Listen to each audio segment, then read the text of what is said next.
Nicolas Darmaillac, organisateur de la Skyrun, Asquin, Pays Basque, cette fameuse Skyrun pour laquelle on va être nombreux à verser une grosse larme ce troisième week-end de septembre, puisqu'après 10 ans d'existence, la Skyrun a décidé de se saborder. Comment décrire la Skyrun? Peut-être comme ce genre de course dont on repart la mort dans l'âme le dimanche matin. Un petit 21 km de rien du tout sur le papier, très péchu avec 3 bosses. Dans les faits, c'est un peu différent. La Skyrun, c'est, on peut le dire, une pépite d'innovation athlético-festive, avec dès la première année la présence des meilleurs athlètes. Thibaut Barognan, figure de l'épreuve avec plusieurs records successifs sur la grimpe. Alexis Sévenec, Iris Pesset, Blandine Lirondelle, Yann Marguerite Solé, David Emanini, entre autres. C'est la présence et l'intégration au Golden Trail National Series. C'est aussi l'intégration au Golden Trail World Series. Ce sont ces innovations hyper futées, avec un bon sens et un sens du challenge hors norme. Les maillots des meilleurs descendeurs, des meilleurs grimpeurs, du meilleur sprint sur le premier kilomètre. Et puis, cette intensité qu'on met autant à faire la course qu'à faire la fête. Au-delà des mots, on est vraiment tous réunis dans un collectif. C'est une vérité, c'est pas qu'un concept à Asquin. Nicolas Darmaillac a levé des problèmes qui concernent une organisation bénévole. Les pressions financières, les enjeux économiques, le temps que ça impose, les complexités procédurales pour monter un dossier, et la mort dans l'âme, mais aussi avec un certain courage, Nico a pris la décision de stopper l'organisation sur un 10e anniversaire. On en parlait récemment avec Patrick Christina, l'organisateur du Swiss Canyon Trail. Des problématiques communes. Est-ce qu'il faut résister? Est-ce qu'il faut plier? Est-ce qu'on peut résister ou plier face à l'évolution économique globale du trail aujourd'hui? On parle de tout ça avec Nico, au lendemain de son épreuve, avec évidemment beaucoup d'émotions, peut-être un peu d'amertume, mais qui sait, pas mal de projets peut-être. Et si la Skyrun avait trouvé un repreneur? On peut toujours espérer. Bref, on dit ça, on dit rien, et on en parle avec Nico Darmaillac, Asquin, Pays Basque.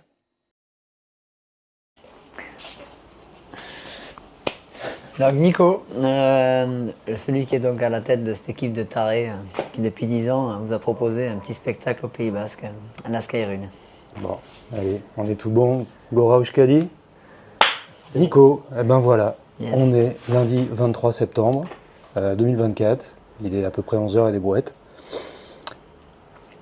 C'est fini, la Skyrun, c'est terminé. Est-ce que vendredi soir, d'il y a 2-3 jours, c'était déjà terminé dans ta tête ou tu as quand même pris conscience que c'était terminé ce week-end? Il y a deux choses. Là, j'ai envie de te dire que c'est pas terminé. Mais la preuve, c'est que je suis arrivé à la bourre à ton interview parce que j'ai encore des trucs à gérer que j'en ai par-dessus la tête. Ouais. Donc j'en ai pour 10 jours. Donc vendredi, forcément, j'avais pas du tout la tête à ça. Il fallait organiser une course. Maintenant, l'autre chose, c'est que la décision, elle est arrêtée depuis 2 ans. Donc elle est mûrement réfléchie. C'est venu petit à petit. On a décidé cet hiver pour l'annoncer au printemps. Donc on a eu le temps quand même de s'y faire un peu. On verra si ça crée un vide après, mais pour l'instant on était prêts. C'est une décision qu'on a mûrement réfléchie, c'est pas un coup de tête, quoi. Vous êtes né libre, vous mourrez libre, et vous êtes en première page de Libération sur le web, presse nationale. Quand même, ça fait quoi? Moi ça fait rien du tout. Mais c'est chouette, quoi, de voir que ça bouge un peu quand même. Ouais, mais il faut que les événements meurent. Je suis pas persuadé que ça va bouger longtemps, mais là c'est parce que c'est chaud qu'on est sur la Skyrun. Bien sûr. Je pense que dans 15 jours, on est passé à autre chose. Mais il faut que les événements meurent, en fait, pour dire, c'est un peu comme les grands écrivains, quoi, pour devenir célèbres. Ouais, je sais pas. Bon. J'espère juste qu'on aura réussi à transmettre quelque chose. Ouais. Que tous ceux qui l'ont vécu pendant 10 ans sont un peu les héritiers du truc. Et qu'ils ont un petit peu leur mot à dire en ayant vécu quelque chose d'un peu particulier. Bon, on va reparler de ça. Je voudrais quand même rappeler que Nico Darmaillac, c'est 6 fois Zegama, ou 7. Ouais. 6. On va dire 10 fois parce que quand t'es spectateur, ça compte aussi. Ouais, dont une 28e place sur 39K d'ailleurs. C'était un 39 bornes à l'époque. Non, il a toujours fait 42. Ah non. Ah, c'est sûr. Ah, je suis pas sûr. Ah, c'est certain. Alberto avait fait un 42. Moi, j'ai fait que les éditions, j'ai jamais fait de parcours Ils mixte. annoncent 39K sur l'affiche. Non. Bon. Jamais. C'est un parcours fixe, c'est un peu la méthode Zardinal ou Skyrun. C'est qu'on a un parcours qui n'a jamais bougé. Ouais, tu compares les temps. Ils ont eu une fois ou deux la neige, un truc un peu bordélique où ils ont dû chanter un tout petit peu. Mais non, c'est ce que j'ai pensé, oui. Ouais, non, pas là. Moi, j'ai pas fait cette édition. Alors, grosse erreur sur l'ITRA. Non, merci c'est l'ITRA. pareil. Merci l'ITRA. Un UTMB dès 2005 quand même, 158 km. J'avais 25 ans. Ouais, 25 ans. Mais là, il faisait 158 km. En tout cas, il est annoncé. Il y en avait assez. Ouais, il y en avait assez. Bon. Et un top 10 en 2007. Salut Marco Olmo. 165K, plusieurs diags avec top 5. Tu as connu la plaine des Sables? Oui. Ah oui, oui. Moi, j'ai fait le départ de Saint-Joseph. Ah oui, oui. Ah, bah, ça n'a pas de prix, ça. Plaine des Sables, Maïdo. Ça correspond à tout ce qu'on va raconter après. Hein. Ouais. Une évolution qui n'est pas... Voilà. Et par contre, tu ne parles pas basque, ce que j'ai cru pendant des années. Non, absolument pas. C'est la révélation. Mais attends, Julien, pourquoi tu me demandes de traduire? Moi, je suis béarnais, en fait, hein, donc je ne suis pas basque. Donc, Ouais. tu vois, je suis un peu importé ici. Au fil de la vie a fait que. Mais Bon, voilà. tu t'es bien intégré en tout cas. Sincèrement, est-ce que tu as trouvé que ce week-end et cette Skyrun ultime étaient à la hauteur des 10 ans de la Skyrun? Ou est-ce qu'il manquait, je sais pas, un petit truc, où il y avait un surplus de tristesse, ou peut-être parce que tu étais déjà un petit peu ailleurs? Perso, moi j'ai trouvé qu'il y avait une ambiance de folie. Je ne vais pas parler de crispation, mais Ouais. il y avait un truc. Je ne saurais pas le décrire. Déjà, ça rigolait pas pendant la course. Hein. Ça rigolait pas du tout. Hein. C'était ouais, c'est rigolo les poètes, mais comme ça quoi. Ah ouais, tu vois. Comment tu Alors, l'as senti toi? Non, moi je ne l'ai pas ressenti du tout. Moi j'ai senti que c'était un truc de dingue, qu'il y a des sourires de partout. Mais ce que tu dis, je l'ai déjà remarqué un peu dans les messages. C'est que les gens ils nous remercient, ils nous félicitent. Mais eux ils ont de la tristesse, quoi, vraiment. Je le ressens dans les messages. Il y a les deux côtés. Mais que j'ai pas du tout ressenti samedi. Samedi, moi c'était fou, j'ai jamais vu autant de monde. Alors moi je vois jamais tout ce qui se passe à Miramar, au sommet, tout ça. Les images, j'ai rien vu encore. Hein. On a fini tard aussi la soirée, on a fini à 5 heures. Ouais. Est-ce que les records ont été battus? Le record du feu de bière Explosé. Ouais, de toute façon, à 10h du soir, les machines ne tournaient plus, elles étaient fatiguées, en fait, comme les coureurs. Elles étaient épuisées. Donc ça a tourné jusqu'à 2h, je crois que c'est 47 fûts. Sauf que là, on est en train de faire les comptes sur la place. Parce que vu qu'ils ne pouvaient plus servir chez nous, le bar à côté, il en a fait 8. Les Basques, ils ont dû en faire 10 à côté, l'école basque. Ouais. Je pense que sur la place, sur la demi-journée, c'est 70 fûts de bière. Sur la journée. Sur une demi-journée, ouais. Et record de vitesse? Je crois qu'à chaque fois il y a la comptabilité de à quelle vitesse les fûts sont descendus. Ouais, ben, ils n'arrêtaient pas de débrancher, ils ont dit rebrancher. Ils ont basculé les poignets et ils ont enchaîné les pichets comme ça. Je voyais les bénévoles, ils étaient à la buvette. C'est n'importe quoi. À un moment, vers 19, 20h, 20h30, là, les gens, ils se sont tous précipités pour avoir un pichet. Les pichets, ils étaient, fallait payer 100 balles un pichet déjà, c'était monnaie rare, denrée rare. Et les bénévoles, ils disaient, attendez, mais on est juste des bénévoles, s'il vous plaît, soyez cool. Non, mais les machines, elles ont saturé en fait. C'est les machines qui ont saturé. Parce qu'il y avait trop de demandes. Dans tout ça, à la fin, est-ce qu'il y a un truc vraiment dur à avaler? Je veux dire, vraiment une émotion difficile. Pas pour te tirer les larmes ou dire, oui, allez, dis-nous quelque chose de dur, mais... Non. Ce qui est dur, c'est de voir ce qu'est devenu le milieu. Et c'est pour ça qu'on arrête. Ouais. Mais quelque part, ça fait mal au cœur. T'en veux à quelqu'un ou pas? Ou à quelque chose? Non, pas directement à quelqu'un. Non. Alors, on va parler concret, carrément. Exercice difficile. S'il fallait verbaliser les leçons de la fin de la Skyrun, les 3 à 5 choses qu'on doit changer d'urgence ou réguler dans le trail. Je n'ai pas réfléchi vraiment là comme ça à ta question, mais il y a beaucoup de choses. Ouais. Bon, l'inflation des prix d'Ossard, qui pour moi crée un fossé, crée une barrière maintenant d'accession à l'ensemble de la société, à cette pratique. Ça me gêne profondément. Tu as 35 € plafonnés à la Skyrun pendant 10 ans. Vous êtes passé de... On a démarré à 15. Hein. Ouais. Et bon, 35, quand tu connais la course et que tu sais le repas que tu as derrière, hein, bon, c'est cadeau quand même. Mais voilà, il faut se fixer une barrière. Je veux dire. Qui serait quoi à peu près? J'en sais rien, il n'y a pas de règle. Mais il faut que ça soit en adéquation avec tes prestations. Pas un ratio kilomètre. Ça ne veut rien dire. Ça m'énerve quand les gens ils parlent de 1 € du kilomètre. Plus tu rallonges les kilomètres, moins tu as de frais. Hein. Je veux dire, c'est pas les 10 ravitaux en plus avec des bananes et de l'eau qui vont te coûter cher. Tu vas avoir 1 ou 2 médecins en plus, mais c'est pas proportionnel. Donc c'est 1 € du kilomètre, plus tu rallonges, plus tu fais des bénéfices. Ouais, ok. Ah mais c'est sûr et certain. Ça fait 10 ans que je suis dans le truc. Une course de 15 bornes, une course de 50, tu vas faire facilement des bénéfices sur la course de 50. T'as la voix que t'as. J'ai plus de voix. On dirait qu'il a sifflé de l'hélium. Donc, il y a ce paramètre-là, voilà. Mais ça me gêne qu'il y ait des gens qui peuvent plus se permettre d'aller sur ces belles courses parce qu'elles sont hors de prix. Maintenant... rappelons que tu es prof de sport, donc la démocratisation du sport, c'est une valeur... Le sport, c'est la santé. Tu vois bien qu'on est sur une société qui est de plus en plus malade, quoi, et que du coup, le sport... Et puis c'est un droit civique, quoi. Oui. Donc après, il y a le contraire de ce que je viens de dire, c'est effectivement la massification, elle a un problème. On ouvre les courses maintenant de manière trop large et que du coup, je trouve que les barrières horaires elles n'ont plus de sens, quoi. Il y a les 40 km un petit peu connus, tu as 12 heures pour finir. À un moment donné, c'est de la randonnée, quoi. On fait croire à des gens que ce sont des trailers, mais ce sont des randonneurs. Moi, et je suis pour la randonnée. Mais pourquoi est-ce qu'on laisse accessible ces courses-là à tout ça, des gens qui vont faire de la marche et qui viennent chercher un t-shirt, une médaille, qui vont payer, hein, eux, ils sont prêts à payer. Donc l'état d'esprit, il est plus bon, quoi. Ça me gêne aussi. Ça génère des contraintes d'avoir des mecs comme ça ou des gens Niveau qui sécurité, sont... c'est compliqué quand même de gérer derrière parce que franchement, il y a des gens qui sont pas du tout prêts pour faire ces courses-là et qui se mettent en difficulté et qui mettent en difficulté le système de secours de l'événement. Ça me gêne vraiment. Qu'on est ouvert beaucoup trop finalement, alors que c'est contraire à ce que je viens de dire, hein, tu en es d'accord. Mais je trouve que les gens se préparent beaucoup moins et que parce que ils savent très bien qu'ils ont 12 heures pour finir. De toute façon, un rando, ça va finir, quoi. Et du coup, ils ne se préparent plus. Donc, on n'a plus cet objectif de dépassement, d'entraînement. Et voilà. De compétition à son échelle. Et la troisième chose, c'est ça me fait rebondir sur la troisième chose que j'aimerais qu'on change, c'est ces inscriptions 9 mois à l'avance, où tu sais que les événements seront complets. Et que du coup, en janvier, tu fais ta liste, tu lâches 2500 balles d'Ossard, tu t'inscris à 8 courses dans l'année. Ça, c'est pas possible. Et de toute façon, tu sais maintenant que si sur les 8, tu en fais 4, c'est pas grave parce que tu vas transférer et te faire rembourser, quoi. Alors que vous aviez lancé le transfert de dossard. On avait lancé ça, on s'est rendu compte du vice et que le système a été détourné. Donc maintenant, terminé. Et moi, j'en suis revenu cette année à un truc hyper radical. T'annules, et mais c'est pas grave. Mais par contre, t'es pas remboursé, il n'y a rien du tout. C'est 35 balles, moi je ne les garderai pas pour moi, hein, les 35 balles, c'est pas question de faire de l'argent, c'est responsabiliser un peu le coureur par rapport au dossard, l'organisateur, le boulot, le taf qu'il y a derrière. Quand tu prends l'avion, si tout à l'heure tu rates ton avion, hein, ils ne vont pas te rembourser. Mais sur une course, maintenant, je vais jamais te dire, mais c'est pareil. Et quand tu vas lâcher un dossard à 200 balles, parce que de toute façon ils ne baisseront pas, eh ben, tu vas réfléchir 2 fois avant d'en acheter 4 dans l'année, quoi. Et celui-là, tu vas faire en sorte de l'honorer, quoi. Oui, alors qu'en plus, à la conférence de presse, t'expliquais que le transfert des dossards que vous aviez lancé, vous récupériez, je sais pas, 2 ou 3 balles. Vous pouvez récupérer de l'argent. C'était bénéfique pour vous. Bon, maintenant, ça devient aussi détourné par les organisateurs pour récupérer de la monnaie. Est-ce que le fait d'avoir été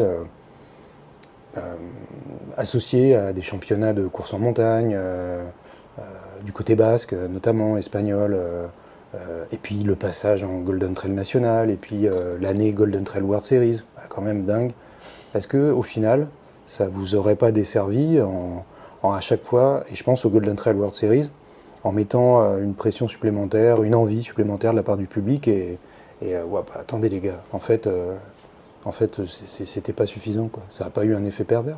Je crois pas, enfin moi je ne l'ai jamais vu comme ça. Bon, ce qu'il faut savoir, c'est que tous ces circuits qui sont venus se greffer à Skyrunning, on a fait Skyrunning aussi un peu ça. Je parle en termes de gens refusés, quoi, de gens qui veulent vraiment à tout prix faire... Bon, nous, on n'a jamais eu de contrainte par rapport à tous ces circuits. Mais l'effet pervers, tu veux quoi? C'est qu'il y a eu trop de demandes après pour faire cette course-là. C'est ça. Ouais, mais et que toi, là, tu y vas la mort dans l'âme en disant, mince, on en refuse 500, 1000, 2500. Oui, mais ça c'est une frustration. Mais 2500 refusés cette année, quoi. Oui, ou 2800, je ne sais plus. Mais il n'y a pas de frustration plus que ça, parce qu'on ne veut pas changer notre modèle. Donc la solution, il n'y en a pas. Et justement, le tort du trail maintenant, c'est de tomber dans ce travers-là et de ne pas accepter cette frustration et de dire bon, l'année prochaine on fait une deuxième course, l'année prochaine on fait une troisième, l'année prochaine on fait une quatrième. Au final, ils refuseront toujours du monde parce qu'en janvier, le 8 janvier pour s'inscrire, le serveur il explose à 8h02, quand tu as ouvert à 8h, les gens ils se ruent. Tu peux en faire 4 des courses, 8, 10, ça ne change pas en fait. Donc du coup, il vaut mieux rester à une.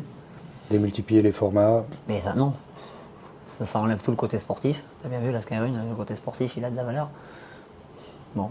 Ouais, je pensais, parce que j'ai beaucoup tourné sur les sentiers là en 4 jours. Je crois que je l'ai fait avant en off, le jour en on, le lendemain en off, et ce matin, une petite ressucée, pas entière. C'est une petite larme, quoi. Ouais, c'est ça, ouais. Voir les potocs, leur dire au revoir. Regarder les crottins, poser un côté. Et je me plaisais à imaginer, tiens, ce serait quoi est-ce que ce serait jouable un maratrail, tu vois, ce serait sympa et tout. Et puis un 70K, tu vois, une Skyrun avec la Skyrun de 21, historique, un maratrail et un 70K, ça pourrait fonctionner. Non mais ça existe en fait, il y en a une ici. Tout à fait. Le Saint-Périco Trail, exactement. Il démarre à 8 km, ils ont démarré par un 21, c'était génial. Et eux, ils sont en train d'élargir un petit peu leur système. Ils ont passé à 42, 80, et course enfant, rando. Ça devient un modèle, ça correspond un petit peu au modèle voilà, qui se fait maintenant couramment, où tu fais beaucoup de masse de coureurs. Quoi. Ouais, il faut, on va dire, 3 produits, quoi. Un truc Ouais. historique, 2-3 autres produits, et puis ça Mais y est. pareil, ils vont faire Jusqu'au risque. 150, moi j'en sais rien. Ouais, mais jusqu'au risque où tu commences à t'ennuyer sur le terrain et à faire 8, 16, enfin des boucles et des boucles simplement pour cumuler les bosses, quoi. Chacun son projet. Ouais, bon. Nous, on n'a pas dérogé au nôtre. Ouais, en effet. En effet, vous avez été salué par tout le monde là-dessus, mais vraiment par tout le monde, à commencer par les athlètes. Est-ce que l'UTMB, on va en parler une seule fois, c'est le grand méchant loup et le responsable de tout, ou allez, pas forcément? C'est celui qu'on va nommer systématiquement maintenant, parce qu'effectivement, c'est celui qui est à la tête du système. Quoi. Après, ils ont repris un modèle qui existait un peu déjà, hein, les Templiers, il ne faut pas oublier. Alors, ils ont une belle image parce qu'ils ont leur côté historique, mais les Templiers, c'était à Nantes, c'était pas à Millau. Et il faut quand même revenir aussi un petit peu. Nantes, pourquoi ils sont allés à Millau. C'est pas pour les bonnes raisons. Hein. Et la diagonale, tu viens d'en parler. S'ils sont déplacés à Saint-Pierre, c'est pas pour les bonnes raisons. Hein. Pas officiellement pour les raisons des fois qu'ils évoquent. Hein. Ouais, c'est un gros sujet. Donc du coup, oui, l'UTMB est forcément responsable avec le modèle qu'ils ont mis en place. C'est une machine, c'est le système du train. Tu as un train qui avance et tu as une locomotive devant. Mais là, la locomotive ne tire pas dans la bonne direction, mais ça suit. Et vous proposiez, vous, un événement le 3e week-end, je parle à l'imparfait maintenant, au passé, ça fait bizarre. Vous proposiez un événement le 3e week-end de septembre, période pendant laquelle maintenant les coureurs viennent de terminer leur UTMB et doivent se ruer sur des courses qualificatives UTMB pour pouvoir avoir un ticket pour l'UTMB de l'année d'après, quoi. Et malgré tout... Les athlètes, ils vont se faire coincer par ça, mais coincer. Mais les 3 dernières années, ou les 2 dernières années, vous continuiez d'attirer des Thibaut, évidemment, Barognon, qui est une figure locale. Non, ça, c'est une fierté qu'on a réussi. Voilà, la densité qu'on avait hier, c'est une fierté. De voir que les athlètes, ils ont quand même envie de venir. Ouais, tu peux la rappeler, tu nous disais qu'il y avait... sportivement, t'as là un sur deux, ils sont éclatés. Quoi. Tu vois, ils passent à côté de la course parce qu'ils sont rincés. Pour rappeler l'élite qui allait hier, il y avait 100, 150 coureurs que tu estimais arriver en moins de... Alors, il y avait potentiellement 200, 250 coureurs en moins de 2h30. Ouais. Donc à la fin, il y en a une bonne centaine, je crois, ou un peu plus. Donc c'est incroyable. 2h30, tu sais ce que c'est, hein, tu sais ce que ça vaut la Skyrun quand même. C'est pas rien. Ah oui, j'ai pas réussi. Quelques années déjà après. Réussi. Oui, mais bon. Dans le bitume à la fin, là, c'était plus possible, quoi. Et ouais, donc Sylvain Cachard remporte l'épreuve, Sarah Alonso aussi, dans des jolis temps. Mais une quantité de noms de gens locaux des Basques, tu nous prévenais de ça, en disant attention, là il y a une déferlante de coureurs basques, espagnols qui viennent parce qu'ils connaissent l'épreuve, ça n'a pas loupé, dans le top 10, il y a de la consonne, en veux-tu, en voilà, des X et des K partout. Et puis, on et adore. ça, si tu veux, c'est moi, c'est tout. J'ai fait beaucoup de courses de l'autre côté, de la frontière, et c'est tous les week-ends. Et la densité, eux, c'est toutes les courses. Mais il faut le vivre. Hein. De l'autre côté, il n'y a pas que ces gamins. En fait. Ces gamins, c'est pareil, c'est la locomotive qui entraîne tout le monde. Mais derrière, il y a des courses. Et à chaque fois, il y a un niveau incroyable. Eux, ils ont la culture de la performance. Ouais, c'est clair. Les Espagnols en général, et les Basques encore plus, les Catalans, ils ont une culture de la performance. Tu fais du sport, c'est pas pour tricher. Tu sport, tu t'entraînes. C'est des branques. Ah non, mais c'est sûr. Mais bon, voilà, moi j'adore ça. Hein. Et c'est le culte de la performance. Mais en haut et en bas aussi, quoi. C'est pour tout le monde. Et c'est ça qu'on avait mis en place à la Skyrun. Mais les potiocs, mais les médailles au temps. Bien sûr qu'il y a le diamant, il y a l'or, mais il y a l'argent, il y a le bronze, et ça c'est pour tout le monde, c'est pour le corps lambda. Et ça, pour moi, ça n'a pas de prix, ça a marché, quoi. Ouais, c'est clair. C'est qu'ils se sont entraînés pour le décrocher, ce potioc de bronze.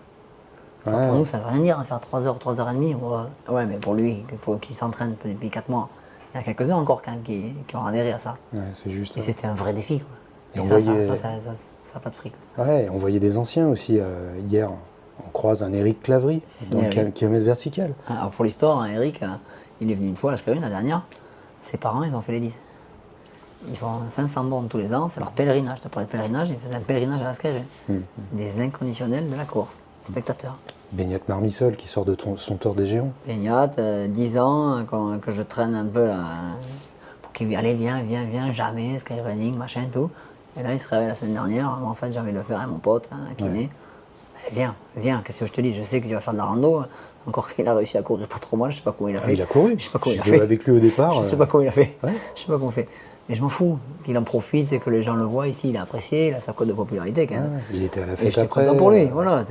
Yann Margarit, qui était annoncé comme favori, bon, fatigué, Oui. il a tenu à terminer. Aujourd'hui, tu fais n'importe quelle course. Yann, je crois qu'il doit terminer 20 minutes après moi. Oui, il a fini avec sa copine, c'est l'histoire est jolie aussi. C'est super, quoi. Avec Loïc Robert, ils franchissent Exactement. ensemble. Ouais. C'est quand même des mecs qui sont capables de tomber le record et qui là, on finit. Quoi. Là, il y a un petit respect tout ça. Est-ce que toi, tu penses que les athlètes, je connais ta réponse, je vais plutôt dire pas par rapport à la fin de la Skyrun, mais c'est une question que j'ai déjà posée à plusieurs organisateurs, et notamment à Patrick Christina, organisateur du Swiss Canyon Trail, qui a vraiment des positions très claires contre ce qu'il appelle la course à 4 lettres, mais plus globalement contre n'importe quel système qui enferme les coureurs dans une voie unique pour avoir un dossard. Et voilà, c'est plutôt sa position. Est-ce que les athlètes, à ton avis, ils ont un rôle à jouer? Il faut qu'ils se réveillent? Ou non, après tout, la demande a été créée, le besoin a été créé par l'UTMB ou autre. Voilà, maintenant le système va trop vite et puis ils vont répondre à l'offre qui a été créée pour le besoin qu'on leur a créé, enfin, une espèce de cercle commercial. Ouais, bien sûr, les athlètes, ils ont leur mot à dire. Mais sauf qu'ils s'enferment eux-mêmes dans le professionnalisme parce qu'ils le veulent. Et que le professionnalisme, à la fin, tu n'as plus ton mot à dire. Parce que tu as quelqu'un qui te paye. Donc du coup, tu es maître de rien. Tu crois que tu l'es, ou qu'on te laisse un peu quelques marges de liberté, choisir encore tes courses, machin. Mais tu n'es pas libre. Tu ne pourras pas. S'il y a de l'argent, il faut que l'argent il viendra de quelque part, donc tu ne seras pas libre. Thibaut a toujours réussi à choisir ses courses à l'intersaison. Je l'ai dit. Thibaut, c'est l'exception qui confirme un peu la règle. Dans sa gestion de carrière, dans tout ce qu'il a fait, dans sa longévité. Des Thibaut, c'est quand même des Wembanyama et des Tony Parker. Enfin, tu vois, c'est un peu des ovnis dans leur sport. Mais malheureusement, tu t'identifies à ça, mais il n'y en aura pas beaucoup des comme ça. Tu en auras un par génération ou deux. Mais ça ne peut pas être le rêve de tous les jeunes qui veulent faire ça. Il faut avoir un peu de recul et de vision à moyen terme. Tu vois, Thibaut, il a vécu sa meilleure vie. Parce que, imagine, il y a 5 ans, il se fait une grosse blessure, il se pète. Il était kiné, en fait. Donc, il repart dans son truc de kiné et puis il aura une autre vie. Là, il a tout réussi à tout manier. Donc, lui, il va en profiter peut-être toute sa vie grâce à ce qu'il a fait. Mais ça restera un cas rare, quoi. Tu peux pas rêver de ça. Je crois pas. Et tout laisser tomber maintenant de plus en plus jeune. Parce que, de toute façon, il faut s'investir de plus en plus jeune maintenant si tu veux performer. C'est ça le problème du professionnalisme. Moi, je connais bien le milieu du cyclisme, mais si à partir de 16 ans, tu ne fais pas que du vélo matin, jour et soir, et tu manges vélo, tu ne dors pas vélo, tu ne sortiras pas chez les pros. Ouais, c'est sûr que la carrière de Thibaut a une sacrée intelligence dans sa gestion peut-être dès le départ. Oui. Il a commencé le sport de haut niveau en ski de fond très jeune. Il a assuré des études, et après, il a retrouvé un sport dans lequel il s'est éclaté, et puis voilà, c'est un modèle. Peut-être une autre génération, parce que tu vois des mecs qui ont la trentaine, qui ont tous des diplômes, c'est flagrant en ultra. Les radiologues, kinés, les Thibaut Garivier, les Aurélien Dunampala, c'est des gens qui ont quand même un background, où je pense aux femmes, les Cathy Scheid, Nienke Breckman, elles sont toutes doctorantes, voire plus. Quoi. Ouais. Aujourd'hui, mais ça, c'est bientôt l'ancienne génération. Ouais, voilà. Et François Den, j'en ai aussi déjà parlé, donc bis repetita, disait récemment, mais le but pour pas mal d'athlètes jeunes aujourd'hui, c'est d'abord de devenir pro. Voilà. Et après. Ils vont mettre la charrue avant les bœufs parce qu'ils vont se faire aspirer par le système. Une belle carrière. Quoi. Parce qu'ils vont se faire aspirer par le système. Bon. Et là, c'est dangereux. Fuck les systèmes. Est-ce que tu aurais un tout dernier message? Mais juste qu'on n'oublie pas ce qui avait été mis en place. Et le pourquoi on arrête et ce qu'on avait essayé de transmettre. J'ai un doute, mais voilà. En tout cas, nous, on a vécu 10 ans complètement incroyables. Et il n'y aura aucun regret et des souvenirs pour la vie. Et comme je disais, moi, la vie, elle continue. Et mes amis, ceux avec qui j'ai fait la fête samedi soir, j'en ferai la fête avec eux encore. J'ai pas aucun doute. Ça faisait quelque chose d'être avec Alexis Sevenek pendant la fête, qui est le premier vainqueur de la Skyrun, qui était un bringueur de dingue à Limonest, quand il gagnait Limonest, la Sky Extreme. Et savoir que vous avez voulu faire un truc plus gros, enfin équivalent à Limonest, qui était déjà une bamboula énorme, et de retrouver Alexis ici 10 ans après, tu avais un espèce de mélange des générations.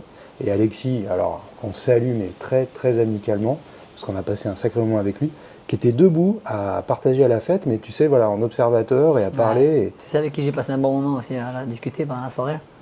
Andy Simons. Ouais, qui était Ah bah, Donc, après, si tu quand veux, j'ai été me coucher. Ouais, pour moi, Parce que lui, j'étais avec Andy Alexis Simon, et ça Andy. fait 20 ans de pratique et lui, il a vu tout ça aussi, quoi. Ouais, Donc, il a complètement. pareil, un discours hyper intéressant. Un jour, hein, La généalogie. fais-toi un petit peu une interview avec lui. Il a plein de choses à raconter. Et Andy. ben, c'était le projet et surtout son papa. Ça fait On en a des parlé. années que je veux parler de son Son papa, papa a Hugh. gagné la course du Vignemal, Exactement. où j'ai fait 2x2, j'ai shoot 2 fois pour la gagner. Et moi, j'ai découvert la course en montagne là-bas, derrière mon père, en D'accord, 1991. J'avais 11 ans. Et Hugh, qui a quand même relié les 318 sommets du Royaume-Uni, Voilà. dont il a fait un bouquin, Non, mais il y a un Running the côté- Hills. Il y a un côté sympa. Donc, Ouais. tu vois, discuter avec ces gens-là la soirée, la dernière, c'était génial. C'est ça, ouais, la boucle se boucle joliment. Les questions en biais, info ou intox? Donc 28% du record de fût de bière à toi seul. Non, c'est du pipeau ça, Non, c'est. intox. Quand est-ce que tu recours des gamins et surtout comment on fait pour avoir un dossard? J'en ai aucune idée. Toi, tu es tombé dans la marmite une Ouais, fois que tu as alors- eu un dossard, donc. Alors, moi, j'ai eu chopé un des premiers Ouais. avec un partenaire, c'était Stéphane Salerno qui faisait les photos, Ouais, d'accord. qui avait vendu mon truc. Stéphane? Ouais. Ok, qui est toujours Parce photographe. qu'il faisait les photos chez eux là-bas. Ouais, ouais, Et ouais. du coup, il avait réussi à avoir mon premier dossard, Ouais. élite quoi. Et depuis, après, j'avais réussi à l'avoir autant. Ouais. C'était un système de qualif autant. Et donc, j'ai toujours passé la barrière, j'ai toujours réussi ma course avant. Est-ce que tu as des cuisses plus grosses que celles de Dmitri Mityayev? Je crois pas. Non, il faudrait passer au décamètre, mais Ça ça se pas vaut mal. quand mais même. Hein. Et du coup, le repreneur de la Skyrun, c'est qui? j'en sais rien. Ah, tu sais pas? Non. Mince. Si t'as l'info, par contre, tu me la donnes. Moi, elle est pas arrivée à mes oreilles On va encore. parler de Michel Robichou ou de Jean-Pierre Madère, je sais pas, des mecs. Bon, bref. UTMB Group. Ah, non, je non, crois pas. non. Non, je crois pas. Non, après, non, mais bon, les rumeurs, on s'en fout. Bon, bah, allez, dernière guerre au Pays-Bas, ça sonne midi, on va y aller. Drôle d'atmosphère, mais on va garder les bonnes ondes. Merci pour tout, Nico. Merci à toi. Une grande bise et puis Ouais. rendez-vous à Zegama. Ouais. Rendez-vous au Pays Basque, il y aura toujours des sentiers pour courir. Ciao. Ciao.